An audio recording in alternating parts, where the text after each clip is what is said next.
High বন্ধুরা, আজকে ফুলকপি দিয়ে একটা নিরামিষ তরকারি করব। খেতে ভালো হয়, হালকা মশলায় মানে কম মশলায় ফুলকপির তরকারি করব। ফুলকপিগুলোকে ছোট ছোট করে কেটে নিয়েছি, সঙ্গে আলু কেটে নিয়েছি, কিছুটা টমেটো নিয়ে নিয়েছি, কিছুটা কাঁচা লঙ্কা চিড়ে নিয়েছি। ফুলকপিগুলোকে ভালো করে গরম জলে ভাপিয়ে নিলাম, জল ঝরে নিয়েছি।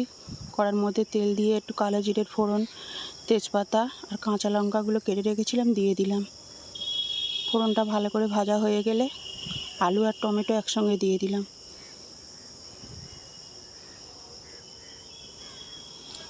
আলু, টমেটো, কাঁচা লঙ্কা সব একসঙ্গে ভালো করে ভেজে নিয়েছি বেশ কিছুক্ষণ।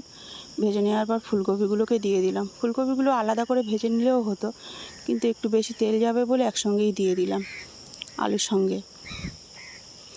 দিয়ে বেশ কিছুক্ষণ নাড়ার পর পরিমাণ মতো হলুদ, স্বাদ মতো নুন, স্বাদ মতো চিনি আর একটু গুঁড়ো লঙ্কা দিলাম। আমরা একটু ঝাল বেশি খাই তো কিছুটা কাঁচা লঙ্কা দিয়েছি আর একটু গুঁড়ো লঙ্কা দিলাম। দিয়ে বেশ কিছুক্ষণ নাড়াচাড়া করে পরিমাণ মতো জল ঢেলে দিলাম। দিয়ে 10 মিনিটের জন্য ঢাকা দিয়ে দিলাম। 10 মিনিট পর আমার আলু সেদ্ধ হয়ে গেছে। ভালো করে মাখা মাখা করে মানে শুকনো শুকনো করে একটু লাবিয়ে নিয়েছি।